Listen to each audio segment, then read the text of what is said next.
Welcome to true 9 news. Operation Sindoor తో పాకిస్తాన్ కు మన భారత్ సరైన గుణపాఠం చెప్పిందని బీజేపీ యువత వడ్డీ శ్రీనాథ్ అన్నారు.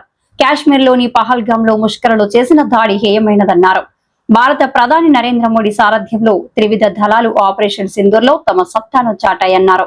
పాకిస్తాన్ లోని ఉగ్రవాదుల స్థావరాలను ధ్వంసం చేయడంలో భారత సైన్యం చూపిన ధైర్య సాహసాలు అమోఘమన్నారు. ఉగ్రవాదులు భారత సోదరులను 26 మందిని పొట్టన పెట్టుకున్నాయని ఆసువులు బాసిన కుటుంబాలకు ఆయన తన ప్రగాఢ సానుభూతిని తెలియజేశారు. యుద్ధంలో వీర మరణం చెందిన సైనిక సోదరులకు శ్రద్ధాంజలి ఘటించారు. ఆపరేషన్ సింధూర్ విజయవంతానికి తమ మద్దతుగా గురువారం మండల కేంద్రమైన జలదంకిలో తిరంగ యాత్రను పార్టీలకు అతీతంగా మువ్వెన్నెల జెండాను చేతబట్టి భారత్ మాతాకి జై అనే నినాదాలతో ర్యాలీ నిర్వహించారు. ఈ కార్యక్రమంలో ఎంపీటీసీ కుట్టుబోయిన మాధవరావు మాట్లాడుతూ ఆపరేషన్ సింధూర్ తో భారత్ తమ సత్తా ఏంటో ప్రపంచ దేశాలకు చాటిందన్నారు.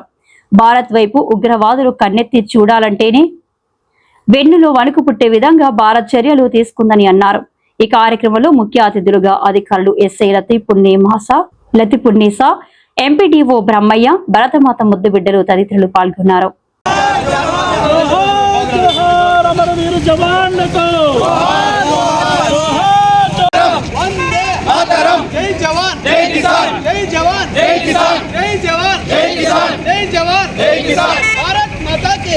పహల్గామ్లో జరిగినటువంటి ఉగ్ర దాడికి ఈరోజు పాకిస్తాన్ నడిబొడ్డుకెళ్ళి ముష్కరుల్ని తొడగొట్టించినటువంటి ఘనత ఈరోజు భారతదేశంలో దేశ ప్రధానిగా ఉన్నటువంటి నరేంద్ర మోడీ గారు ఈ దేశంలో ఉన్నటువంటి ఆడబిడ్డకు జరిగినటువంటి అన్యాయాన్ని తీవ్రంగా అంటే ఏ స్థాయిలో జరిగిందో ఈ దేశంలో ఉన్నటువంటి ప్రతి ఒక్కరికి కూడా తెలుసు.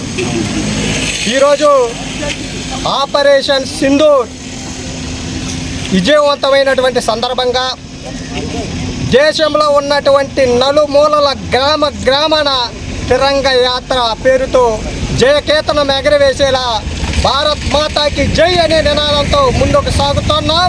అదేవిధంగా జలదంకి మండల కేంద్రంలో ఈరోజు తిరంగ యాత్ర నిర్వహించడం జరిగింది. పాల్గొన్నటువంటి భరతమాత ముట్టు బిడ్డలు ప్రతి ఒక్కరికి పేరున ధన్యవాదాలు తెలియజేసుకుంటున్నా.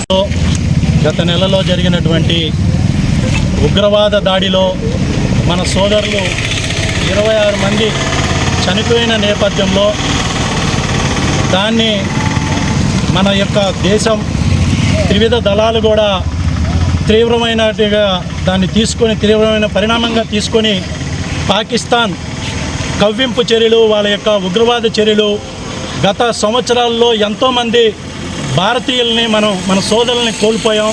ఇకనైనా వారికి బుద్ధి చెప్పాలనే ఒక గట్టి ప్రయత్నంలో ఆపరేషన్ సింధూర్ పేరుతోటి ఏవైతే 26 మంది చనిపోయారో వాళ్ళ యొక్క సింధూరాన్ని తీసేశారు. కాబట్టి వారికి గుర్తుగా ఈ యొక్క భారతదేశ సోదరీమణులకి గుర్తుగా ఆపరేషన్ సింధూర్ అనే పేరుతోటి పాకిస్తాన్లో ఉండే ఉగ్రవాద మూక సంస్థలన్నింటినీ కూడా కూల్చివేసి అక్కడ నరేంద్ర మోడీ గారు గతంలోనే ఒకసారి చెప్పారు, ఆ యొక్క ఉగ్రవాదులు ఎక్కడున్నా కూడా మేము వాళ్ళని మట్టి కరిపించి చూపిస్తామని చెప్పి అదే ప్రయత్నంలో అక్కడుండే ఉగ్రవాద స్థావరాలన్నీ కూల్చేసి మన దేశానికి మన త్రివిధ దళాలు ఏదైతే వాళ్ళ యొక్క ఆపరేషన్ సింధూర్ని విజయవంతం చేసినందుకు ఈరోజు జలదంకి మండల ప్రజల ఆధ్వర్యంలో ఒక గొప్ప సందేశాన్ని కూడా మనం ప్రజలకు తెలియజేస్తూ ఆపరేషన్ సింధూర్ విజయవంతమైన సందర్భంగా ఈ దేశంలో ఈ మధ్య చనిపోయినటువంటి జవాన్లకు పహల్గామ్లో చనిపోయినటువంటి వారందరికి కూడా నివాళులు అర్పిస్తూ ఆ జవాన్లకి మేము ధైర్యంగా మద్దతునిస్తూ ఈ దేశానికి మద్దతిస్తూ ఈ కార్యక్రమం చేయడం జరిగింది. ఈ కార్యక్రమంలో పాల్గొన్న ప్రతి ఒక్కరికి ప్రత్యేకమైన ధన్యవాదాలు తెలుపుకుంటూ ముగిస్తున్నాం.